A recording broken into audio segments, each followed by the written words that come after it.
मेरे नाथ मेरे नाथ आप अपनी सुधामयी सुधामयी सर्वसमर्थ सर्वसमर्थ पतित पावनी पतित पावनी अहेतु की कृपा से अहेतु की कृपा से दुखी प्राणियों के हृदय में दुखी प्राणियों के हृदय में त्याग का बल एवं सुखी प्राणियों के हृदय में सुखी प्राणियों के हृदय में सेवा का बल प्रदान करें जिससे वे सुख दुख के बंधन से मुक्त हो आपके पवित्र प्रेम का आस्वादन कर कृतकृत्य हो जाएं। हरि शरणम हरि शरणम हरि शरणम हरि शरणम हरि शरणं हरि शरणं हरि शरणं हरि शरणं हरि शरणम हरि शरणम हरि शरणम हरि शरणम हरि शरणं हरि शरणं हरि शरणं हरि शरणं हरि शरणम हरि शरणम हरि शरणम हरि शरणम हरि शरणं हरि शरणं हरि शरणं हरि शरणं हरि शरणम हरि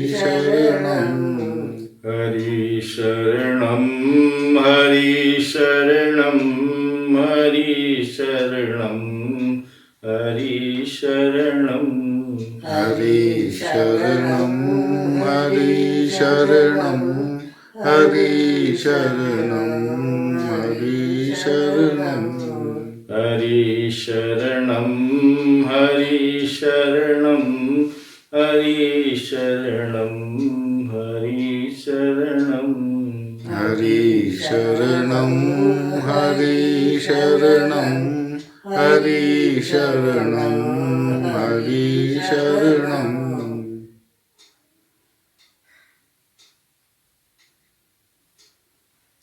संत श्रोमणी पूज्यपाद स्वामी जी महाराज के चरणों में कोटि कोटि नमन। परम श्रद्धेया बहन जी एवं सत्संग प्रेमी आत्मीय माताओं बहनों और भाइयों को वंदन नमन।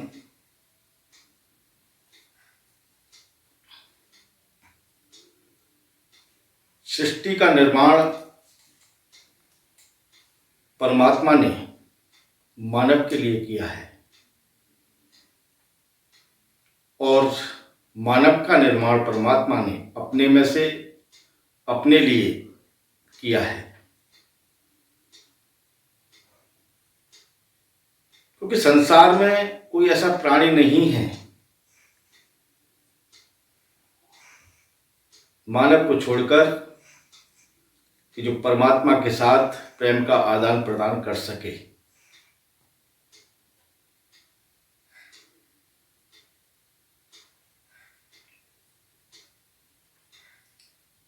तो मानव ही एक ऐसा प्राणी है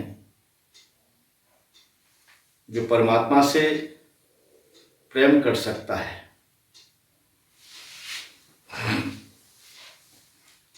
परमात्मा को आपकी वस्तु की आवश्यकता नहीं है, धन की आवश्यकता नहीं है, परमात्मा भाव का भूखा है।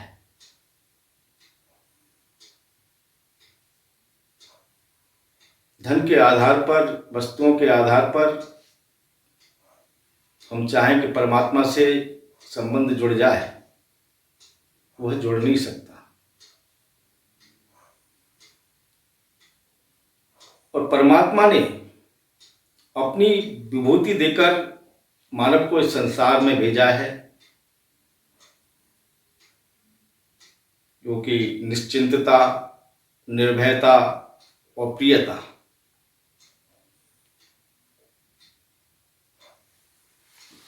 तो निश्चितता की प्राप्ति कब होती है? यदि हम ये मान लें कि इस संसार में जो कुछ हो रहा है वह मंगलमय विधान से हो रहा है, इसमें किसी का अहित नहीं है, तो जीवन में निश्चिंतता आ जाती है। और जो है वह अपना है। आस्था के आधार पर अगर ये बात हम मान लेते हैं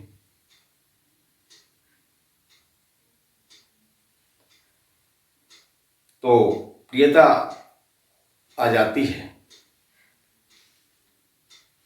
और जो भी कुछ हमें मिला है, अगर इस बात को हम मान लेते हैं कि अपना नहीं है, तो निर्भयता आ जाती है। तो निश्चिंतता से शांति की प्राप्ति होती है और निर्भयता से स्वाधीनता की, और प्रियता से रस की अभिव्यक्ति होती है, जो कि हम सब साधक भाई बहनों का की जो मूल मांग है वह यही है। यदि हम विवेक विरोधी कर्म ना करें और सामर्थ्य विरोधी ना करें, तो जो होना चाहिए वो स्वतः होने लगता है।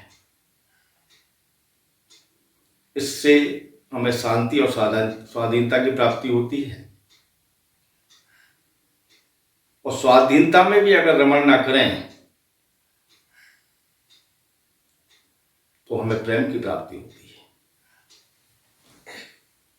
तो हम सभी साधक भाई बहनों का जो मौलिक प्रश्न है कि साधक की प्राप्ति कैसे हो। यदि हम साधक हैं तो परमात्मा हमको अभी अभी मिलना चाहिए। वो तो हमारी राह देख रहा है कि मेरा प्यारा कोई आकर मुझसे मिले। उसकी प्राप्ति में कोई संदेह नहीं है, देश काल की दूरी नहीं है। कमी है तो सिर्फ अपने में है।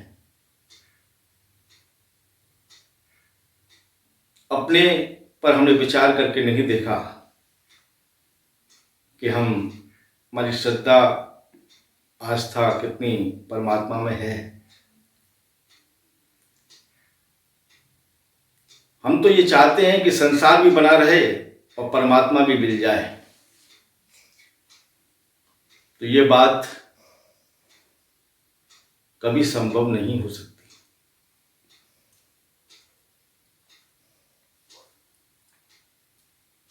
परमात्मा से संबंध जोड़ना है तो उसे अपना मानना पड़ेगा, सर्वस्व उसको न्यौछावर करना होगा। लेकिन भूल हमसे यही होती है कि हम समर्पण करने के लिए तैयार नहीं हैं।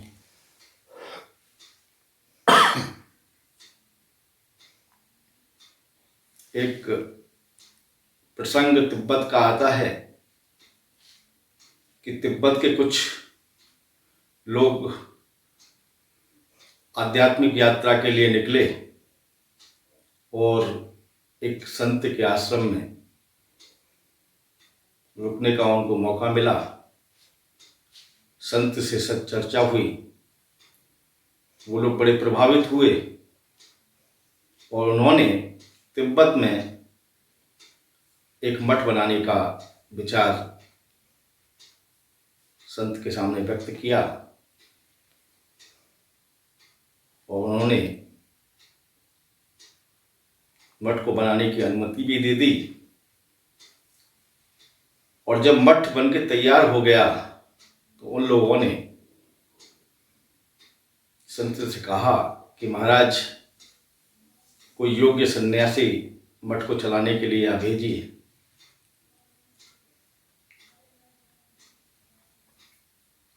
तो संत जी ने अंतःवासी जितने भी वहां सन्यासी रहते थे उसमें से 10 सन्यासियों को उन्होंने चुना और वहां भेजने का निर्णय किया।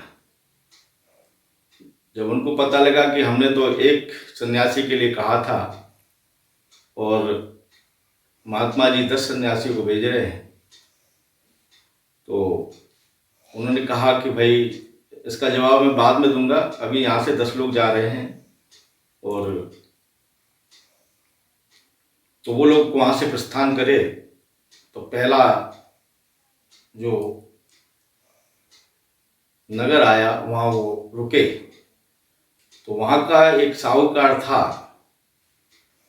उसकी कन्या के विषय में जोशी ने कहा कि जो प्रथम बार इस स्थान में पहली बार आए उससे तुम अपनी कन्या का विवाह करना, तो उससे संबंध अच्छा रहेगा।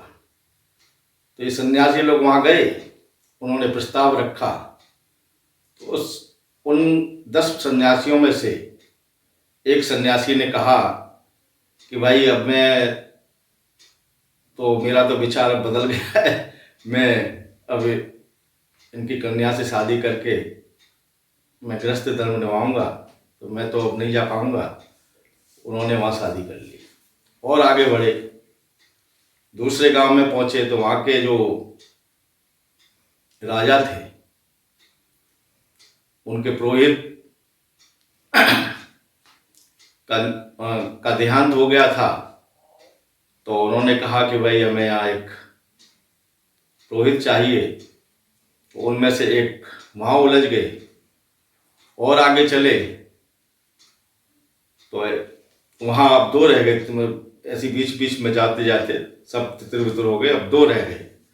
अब आखिर का जो पड़ाव आया तो वहाँ सत्संग हुआ और वो सत्संग सुना तो किसी ने कह दिया कि सब बकवास है, ये कोई नहीं भगवान होता है, कोई नहीं सत्य है, कोई नहीं वो है। उनमें से एक वहाँ रुक गए कि जब तक कि इस नास्तिक को मैं आस्तिक नहीं बना देता तो अब मेरा धर्म बनता है कि मैं अब इसको आस्तिक ही बनाऊंगा, मैं भी यहीं रहता हूँ। एक ही पहुंचा उस मठ के अंदर जहाँ बना था। जब वहाँ देखा तो वहाँ एक ही। अब वो लोग भी बड़े अचंभित हो गए कि महात्मा जी ने तो 10 भेजे और यहाँ एक ही आया, बाकी कहाँ गए। फिर उन्होंने पता किया तो उन्होंने कहा भाई देखो, जो ध्येय पर अपना, जो लक्ष्य पर अपना ध्यान रखता है वो संसार के आकर्षण में नहीं फंसता, वो अपने लक्ष्य को प्राप्त कर लेता है,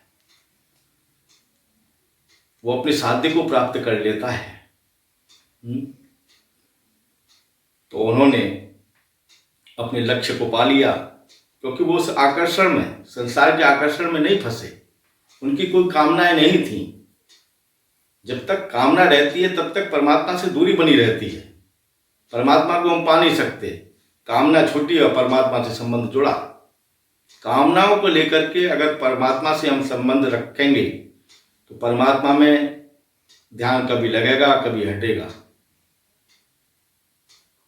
तो कामनाओं को छोड़ना साध्य के लिए परम आवश्यक है। और दूसरा, जो मैं का परिचय हम लोग देते हैं कि नाम के आधार पर मैं कौन हूं इसका पता हम लोगों को है नहीं। तो नाम के आधार पर मैं का परिचय देते हैं, पद के आधार पर हम मैं का परिचय देते हैं, योग्यता के आधार पर हम मैं का परिचय देते हैं। लेकिन ये इसका वास्तविक स्वरूप नहीं है। ये खोज का विषय है। इसके लिए सर्टिफिकेट जरूरी नहीं है। इसकी खोज करनी पड़ती है। तो मैं के तो इसका मूल्यांकन हम वस्तु, व्यक्ति, अवस्था, परिस्थिति के आधार पर करते हैं,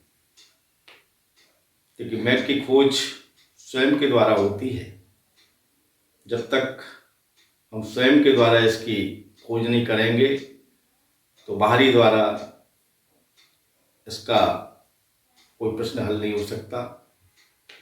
तो परमात्मा को पाने के लिए हम सभी को सब कुछ न्यौछावर करना पड़ेगा और उसकी प्रत्येक वस्तु पर सील लगानी होगी, तभी परमात्मा की प्राप्ति हो सकती है। इसी सद्भावना के साथ आप सभी भाई बहनों को नमन।